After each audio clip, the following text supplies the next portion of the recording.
Oxford Readers Level 1. Mary Queen of Scots.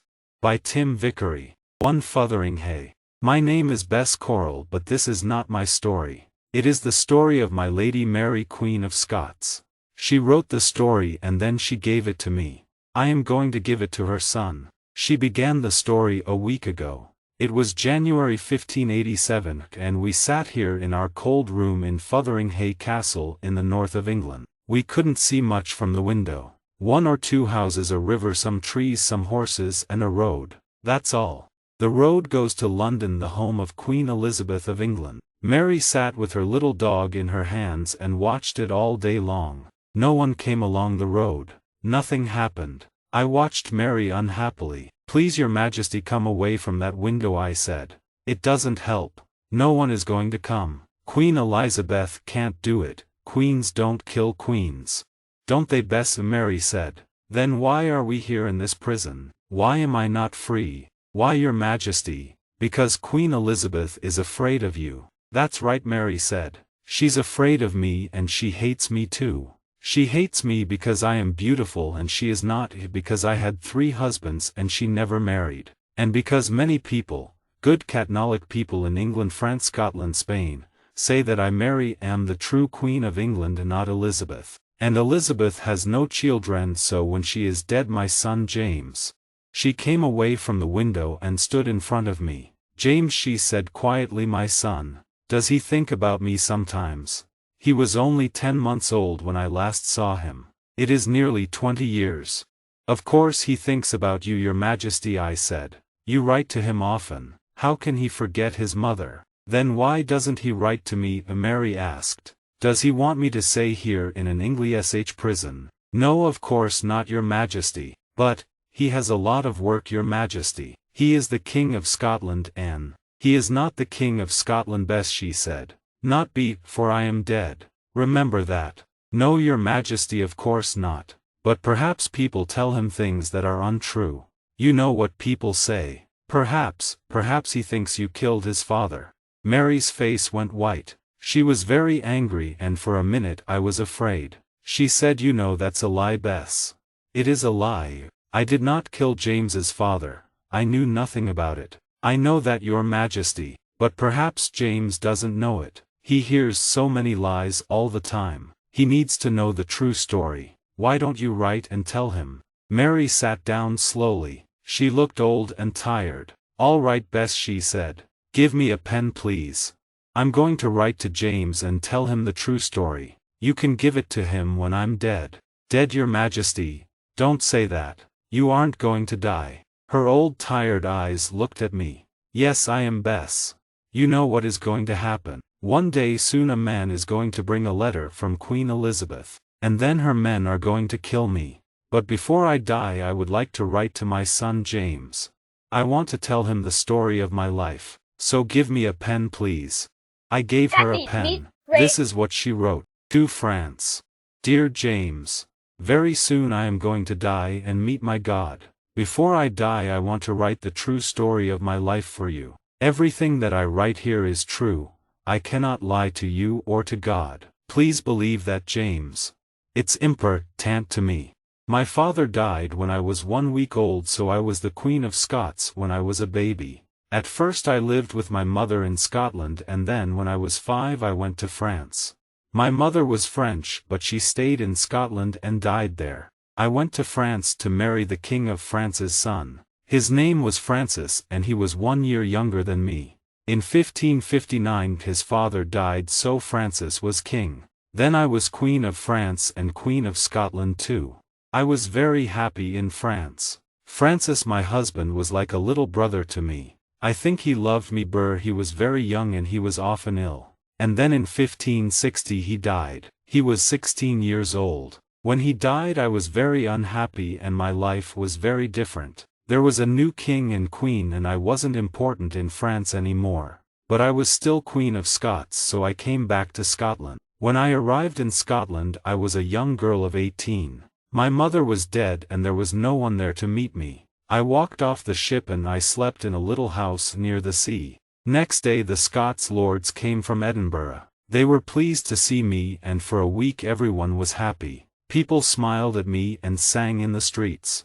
I think everyone liked me. Then that Sunday I went to church. James, my son, you are a Protestant and I am a Catholic. You are a good man and you love God, but your church and my church are enemies. I was born a Catholic and I am going to die a Catholic. I love God too. I hope you understand that. I'm not going to change now. That Sunday people shouted angrily in the streets. Your Majesty, said the Scots lords. Scotland is a Protestant country. You can't go to a Catholic church here. The Scottish people don't like Catholics. I'm sorry, my lords, I said. But I am your queen, no one tells me what to do. I don't hate Protestants and I'm not going to kill them. The people can go to their Protestant churches and pray to God there. But I'm going to pray with Catholics in my church. People were angry because of that. A man called John Knox came to see me. He was a famous Protestant churchman, but I didn't like him. He was a big angry man with black clothes. He hated the Catholic Church and wanted all Catholics to leave Scotland. To him the Protestant Church was the only true Church of God. He said, Your Majesty, you're a young woman like my daughter. Women can't understand difficult 10 things like God or the Church. Find a good Protestant husband, girl. Let him rule this country for you. I was very angry with this man Knox. I was a queen, but I was only 18. He didn't talk quietly, he shouted at me. I cried because of his angry words. I could not understand him, he talked so much and he knew so many books. But I did not go to his church.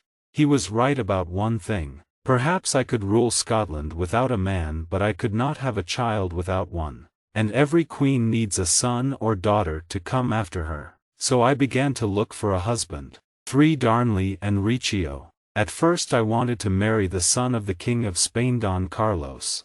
But he was a Catholic, of course, and my Scots lords did not like that. It was difficult for me, James. I wanted to please myself. I wanted to please my friends and family in France and to please my people too. And then there was the Queen of England. At first I wanted very much to be friends with Elizabeth. We wrote many letters and talked about a meet between 2 sister queens. Elizabeth wrote to me at this time. Our 2 countries need to be friends. You need a husband, I need a friend. Why not marry my friend Robert Dudley, the Earl of Leicester? He is a tall, strong man. I think he could be a good husband for you. I was very angry about this letter. There were a lot of stories about Elizabeth and Robert Dudley. They were good friends. He often danced and sang and talked with her. Sometimes people said he stayed in her room all night. Dudley had a wife, but one day she died very suddenly. It was an accident, she fell down the stairs, they say. But then perhaps she was unhappy because of her husband and Elizabeth. And she writes to me about a man like this. I thought, she wants him to marry me because he is her friend, her lover perhaps. She wants her lover to be King of Scotland. I found a better man than Dudley, James. I found Henry Darnley, your father. He was 19 years old and I was 23. He was a tall man with a beautiful face and big green eyes. He talked and sang well and I liked dancing with him. He often wore expensive black clothes and he laughed a lot when he was with me. He was very young and friendly and I felt happy when I was with him. I liked him very much and I thought he loved me too. He was an important man too. We were cousins. His grandfather was King of Scots and his great-grandfather was Henry VII of England. In July 1565 I married him. Elizabeth was very angry and so were a lot of the Scots lords. My half-brother the Earl of Murray tried to stop the marriage. I had to fight him and he ran south to England. But I was happy. Your father and I laughed every day. He was now Henry King of Scots. After 1 or 2 weeks the laughter stopped. A king has a lot of work, James, you know that. He has to read hundreds of letters, talk to people and think about a lot of important things. I did those things every day. But now I thought I had a man to help me. My Lord Henry, I said, would you like to read all the letters with me? You can sit next to me and you can work with me every day. Your father looked unhappy. I'm not interested in work like that, he said. I don't understand it. Of course not, I said. You're a young man, my love, but I can teach you. For 1 or 2 days he sat down with me and I tried to teach him. But it was true he was not interested in the work and he did not try to understand it. "You do it, Mary," he said. "I'm going out with my friends. We're going to ride and drink and swim." So I did all the work. At night too he often went out with his friends in the town. They drank a lot and laughed and sang and there were often fights. But no one said anything because he was the king, my husband. What could people say? They were unhappy but they were afraid of him. Some of them went to England to the Earl of Moray. At this time I was often very tired because I was pregnant. You, my son James, were alive inside me. But I did all the work of a queen and I needed friends too. One of these friends was a young Italian, David Riccio. Riccio was a little man and he was not tall or beautiful or strong. But he was a very clever, interesting man. He wrote many of my letters for me and helped me. He sang well too and I sometimes sang with him in the evenings. I liked him very much and at first your father liked him too. But then Moray's friends began to talk about me and Riccio. "David Riccio is in the Queen's rooms every night," they said to your father. "She laughs and sings and dances with him, my lord. It is not right. He is not a Scotsman and he is not her husband. He is always with her." Perhaps they said other things too, I don't know. A lot of Scots lords listened to them. But I tell you, James, before God I did nothing wrong. David Riccio was a good man. He worked hard and he helped me, so of course I liked him. Your father did not work, he went out to the town every night with his friends and drank. And then one night your father came home for the death of David Riccio. It was a Saturday evening in March 1566. I was in Edinburgh with some friends. David Riccio was there with 6 or 7 other people. We were in a small room but there was a good dinner on the table and we were happy. It was dark outside but inside it was warm and friendly. Suddenly a door opened behind me. In the door was Henry Darnley, my husband. I stood up and smiled. "Good evening, my lord," I said. "Please come in. Would you like something to eat?" "No thank you," he said. "I'm not hungry. But I want to sit next to you, wife. Please tell that man to move." A man got out of the chair next to me and Darnley sat beside me. Then he put his arms round me. I did not like it. His face was hot and his eyes looked unhappy. But I smiled and said, "I'm happy to see you, my lord. Are you merry?" He laughed. "Are you really?" "Yes, of course, my lord. But..." Then the second door opened and his friend Lord Riven stood there. He had a knife in his hand. His face was red and he looked very angry. First no one moved. Then Ruthven said, "Your Majesty, send David Riccio out of this room now. I want him." I looked at Riccio. He was afraid. "Why?" I said. "Why do you want him?" "He is a bad, wicked man," Ruthven said. "Send him out." "No," I said. "You want to kill him." "David Riccio is my friend. He stays here with me." "He goes out, woman." Lord Ruthven said. "King Henry, hold your wife, please." I stood up but Darnley held my arms and I could not move. David Riccio ran behind me and held my dress. My friends in the room stood up too and moved towards Ruthven angrily. But he had a knife in his hand. "Get back," he said angrily. "Don't touch me." Then 5 men with knives ran into the little room and there was a fight. One man held a knife in my face and another man hit David Riccio behind me. Then they pulled him out of the room. "Help me," he screamed. "Help me, my queen, please. They're going to kill me." "Don't, Arg." I couldn't help him because Darnley had me in his arms. But I could hear David Riccio's screams. I think he fell down the stairs and he screamed for 2 or 3 minutes. Then it was quiet. "What are you doing?" I asked Darnley angrily. "Riccio is a good man, why are you doing this?" Darnley laughed. "You are my wife Mary, not David Riccio's," he said. "So why are you with him every evening? You never talk to me." "I don't talk to you because you are never here," I said. "You are always drinking with your friends. You aren't a king, you're a stupid boy." He laughed again. It was not a nice laugh. "Well," he said, "perhaps I am a boy but that is better than David Riccio now. Do you want to go and see him?" I did see him 5 minutes after that. He was very dead and there was blood all over the floor. Poor David Riccio. He sings to God now, not me. I looked at Henry Darnley, my husband. He had a stupid smile on his face. But I think he was afraid of me. I looked at him a long time and the smile went away. Remember this night, husband, I said to him. Remember it well. Think about it when you look into my eyes and before you go to sleep. David Riccio was my friend and you killed him in front of me. I'm never going to forget that, Henry Darnley. Never. 5. My son is born. Next morning Darnley came to see me. He was afraid. What's the matter, husband? I said. Why are you crying? Oh, Mary, he said. I'm sorry. I was wrong. I helped those men to kill Riccio and now the Earl of Moray is back here with them. He hates me.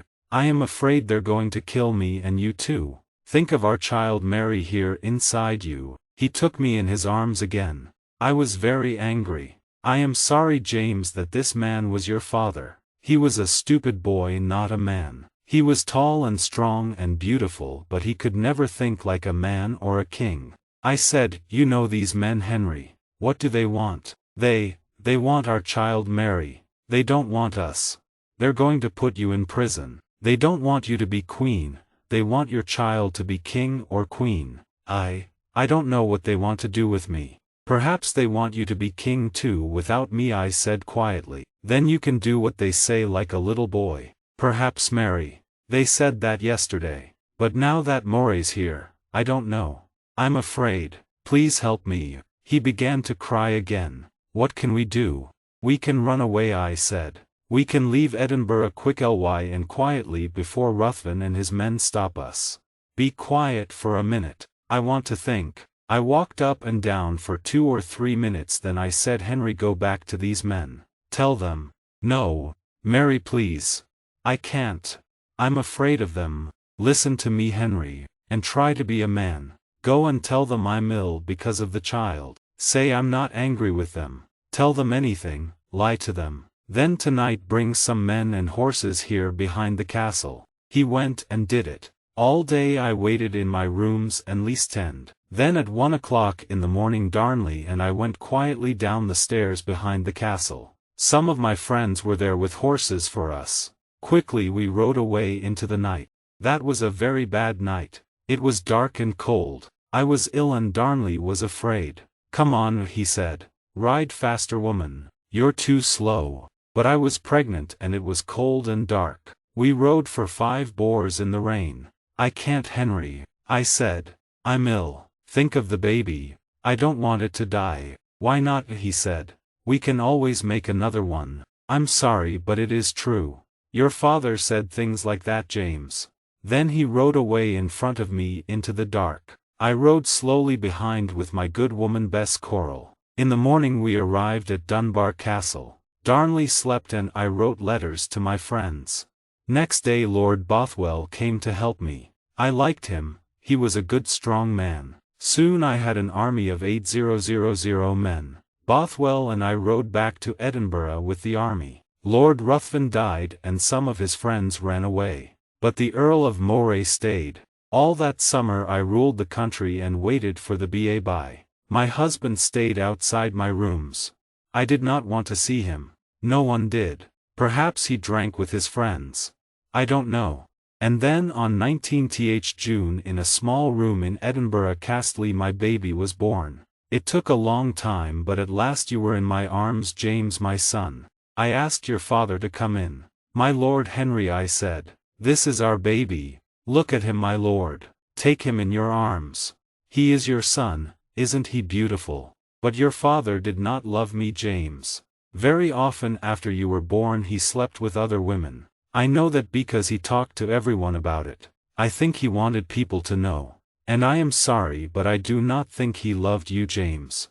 When I took you to church and gave you your name he did not come. He wasn't interested. But because of him David Riccio was dead. I could never forget that. Never. 6. Kirk O'Field. I had a new man to help me now. The Earl of Bothwell, a strong clever man. He was older than me. He was not a boy like Darnley. He worked hard and he could think. He was a good fighter and he was not afraid of other men. Perhaps you are like him, James, my son. In January your father Darnley was ill in Glasgow. I went to see him and took him back to Edinburgh. He was unhappy and afraid of people. He saw enemies behind every door. Poor stupid boy. He said he loved me again. I was in GRY but I felt sorry for him too. He was very ill. It's not far now, Henry, I said. You can sleep in the castle. No, not there please, Mary, he said. I don't want to go into the castle. I'm afraid of it. But where do you want to go?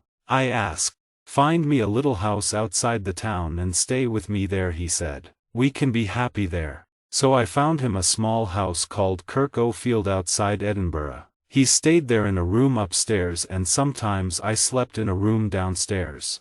Darnley was often afraid and I visited him every day. Slowly he got better. On Sunday 98 February there was a big wedding in Edinburgh. After the wedding Bothwell and I walked out to Kirk O'Field to see Darnley and talk to him. Everyone sang and laughed and was very happy. At 10 o'clock I was tired. Good night, my lords, I said.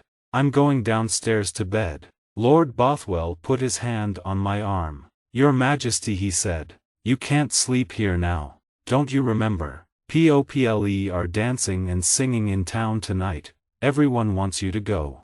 Oh yes. I forgot, I said. Of course people want to see me there. So good night, Henry. Sleep well.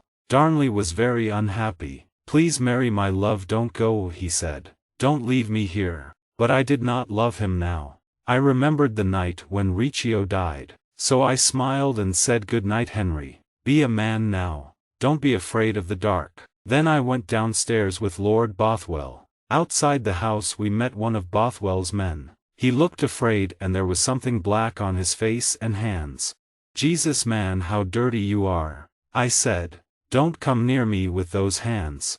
No, my lady, of course not, he said. He looked at Bothwell for a minute and then ran away quickly. I laughed, got on my horse and forgot about it. I tell you before God, James, I did not kill your father. It was not me. I knew nothing about it. Nothing. I sang and danced in town and then went to bed in Edinburgh Castle. Then at 2 o'clock in the morning there was a sudden noise, a very big bang. Everybody heard it all through the town. My God, I said, what's that?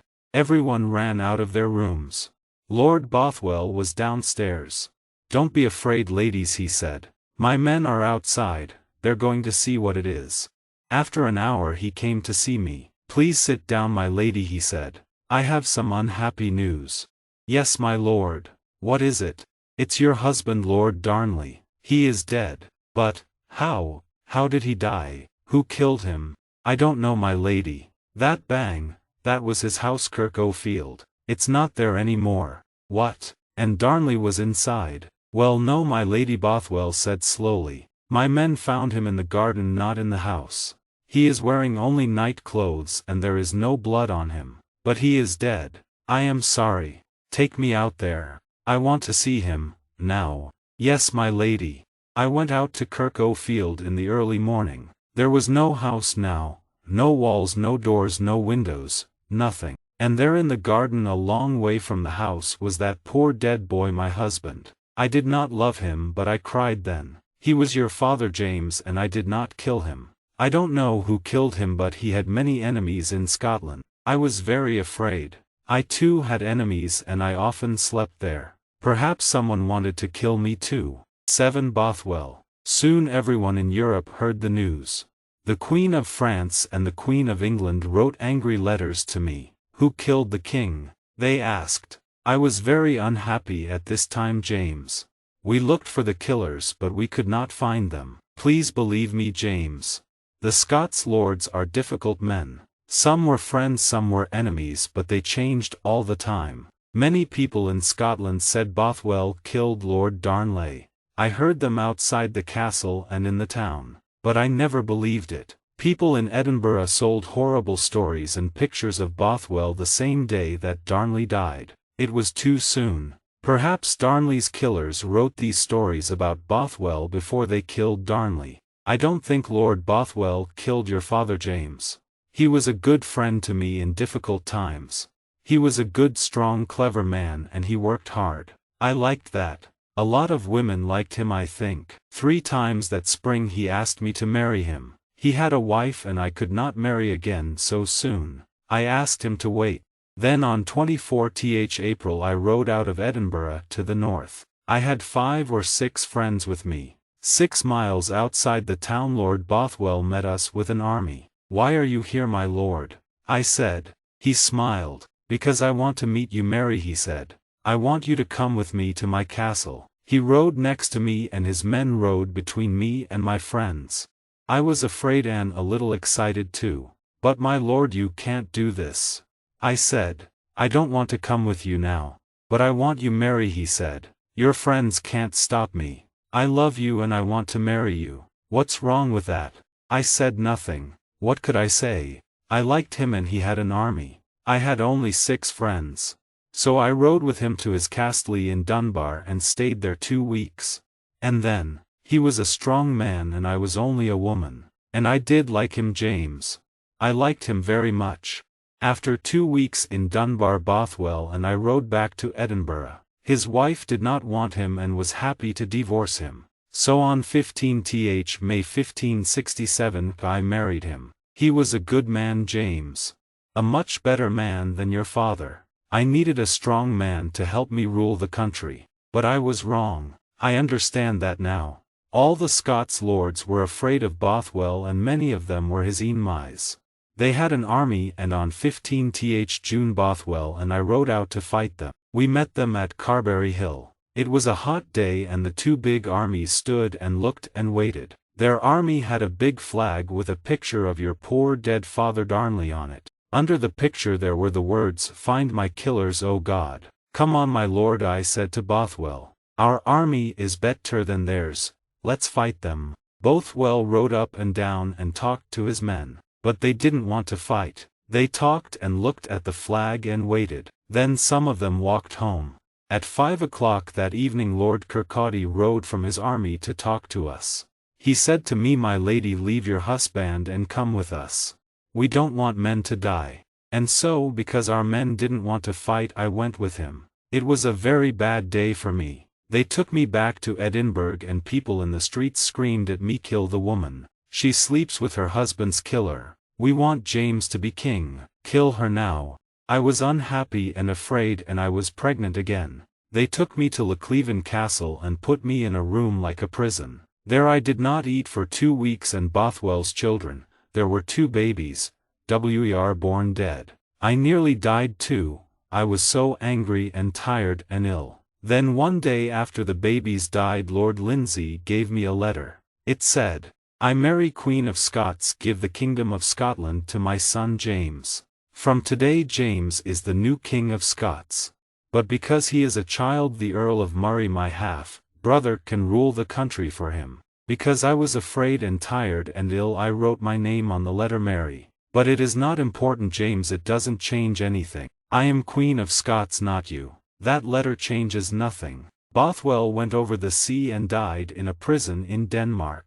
I was a prisoner in Lochleven for a year. A lot of people in Europe were angry about that. Queen Elizabeth wrote to the Earl of Moray. "You cannot keep a queen in prison," she said. "It is very wrong." I was pleased about that. But Moray didn't listen. Lord Douglas lived in the castle and his young son William liked me. One day there was a wedding in the castle. People sang and danced and drank. William Douglas gave me some old women's clothes. I put the clothes on and walked quietly out of the castle with him. He shut the castle door behind us to keep his father's friends in. Then we got on some horses and rode away through the night. All my friends came back to me. Soon I had a big army. "Mary is our queen again," people said. "Give her back her son." "You were in Earl Moray's castle, James, so I came to fight him. I rode with my army to Langside near Glasgow. And there, James. There, my son, I lost the fight. I am so sorry. I had many good strong men in my army, but Earl Moray's men were stronger. Many of my men died and some ran away. After the fight I ran away too. I did not want to go to prison again. So I rode south to England. Queen Elizabeth wants to help me, I thought. She understands. She wrote to Moray and she is a queen like me. I can come back to Scotland with her army, kill Murray and find my baby son James. I am in England but I am free. I can try again. I was wrong about that too. Very wrong. 8 England. Elizabeth didn't give me her army. She put me in prison. You know this, James. It is the story of your life, not mine. I was 25 years old when I came to England and I am 45 now. 20 years in English prisons. Moray told lies about me. Mary and Bothwell killed Darnley, he said. Mary slept with Riccio and Bothwell and killed her husband. But it's not true. They're all lies, James. Wicked lies. They only said these things because I am a woman and a Catholic, and they don't want a Catholic queen in Scotland, they want a Protestant king. A king like you, James. Why, James my son, don't you help me? Why are you friendly with Elizabeth, my enemy? You don't want me back in Scotland, do you? You believe these lies, don't you? You talk to Moray and his friends every day. But they lied about me, James. Moray and his friends killed Riccio, then killed your father too. They stole my husband. Bothwell stole my son. Stole my son's love. I am sorry, James. Forgive me. Sometimes I get very angry. It is difficult not to be angry when you are in prison for 20 years. Elizabeth didn't know what to do. Sometimes she believed Murray, sometimes she didn't. She was afraid to kill me because I was a queen. She was afraid to let me go free because I have friends in England. The English Catholics want me to be Queen of England, not her. And she is a woman with no husband and no son, so she hates me too. Sometimes the English Catholics write to me and ask me for help, and sometimes I write to them. Sometimes Elizabeth's men find these letters. The English Protestants want to kill me because of these letters. You are a wicked woman, they say. You killed your husband Darnley and now you want to kill our Queen Elizabeth. You're going to die. I did not kill my husband, I said. And when Elle came to England I did not want to kill your queen. I asked her for help. I wanted to go back to Scotland. But my lord, she put me in prison for 20 years. 20 years, my lords. I want to be free, don't you understand that? When men write to me and try to help me, then yes, sometimes I write back. Why not? Is that wicked, do you think? They didn't listen. Of course not. They want to kill me. And so they wrote to Queen Elizabeth. And now I sit here in Fotheringhay Castle and wait for her to answer. I do not want to die, James my son, but I do not want to live all my life in an English prison. I am old and tired of life. Think well of me, James my son. And 9 Death. Queen Mary stopped writing then. Yesterday afternoon, 70th February 1587, we heard a horse outside our window. Mary looked out. There was a man there on the road from London. He had a letter from the Queen of England. In the evening an Englishman, Lord Shrewsbury, came to see Mary. I am sorry, my lady, he said, but I have a letter from my queen. You're going to die tomorrow. Mary did not move. When this, she asked quietly. At 8:30 in the morning, he said. I am very sorry, my lady. He went away. We did not sleep much that night. We talked and prayed to God, and she gave me her letter to her son James. Give it to him, Bess, please, she said, and tell him how I died. Yes, my lady, I said. And so now I am going to tell you. King James. This is how your mother died. At 6 o'clock she got up, prayed and dressed. She put on a red petticoat first, then a black dress and a white veil over the dress. The veil came from her head to her feet. She could see out through it, but we could not see her face. She looked like a woman on her wedding day. When the Englishman came, we went downstairs with her. Her little dog walked beside her under the veil, but the Englishman didn't see that. 6 of us went into a big room with her. 100 people stood and watched. A Protestant churchman came to talk to her. My lady, he said, pray with me. No, she said. Thank you, but no. I was born a Catholic and I'm going to die a Catholic. I think God understands that. She prayed for 5 minutes and then stood up. The executioner came towards her. He was a big strong man with an axe and something black over his face. I am sorry, my lady, he said. I don't hate you, but this is my work. Please forgive me. Of course I forgive you, Mary said. I am old and tired and you're going to open my prison doors for me. I am going to see God. Do your work well. Then she looked at me and her friends. "Don't cry for me, ladies," she said. "Please don't cry now." She could not walk to the block, so the executioner helped her. He took off her white veil and then he took off her black dress and put it on the floor. She stood there in her red petticoat with a smile on her face. Then the executioner put something over her eyes. Very slowly Mary put her head on the block. "The Lord my God is my one true friend," she said. "I give my life, O God, into your hands." Then the executioner lifted his axe once, twice, "O God," 3 times, and her head, her poor head fell on the floor. It was very quiet in the room after that. It is a little thing, a head, a very little thing. But there was so much blood. Blood on her red petticoat, blood on her black dress and her white veil, blood on the executioner's shoes, blood all over the floor. Blood everywhere. We all looked and said nothing. The executioner put down his axe and stood quietly. And then Mary's little dog came out from under her bloody dress and veil and walked slowly, unhappily through the blood towards her head. "My lord, the story of your poor mother's life finishes here. We her friends cry for her, but that is how your mother died. She died like a queen. A good lady and a famous queen. Mary Queen of Scots."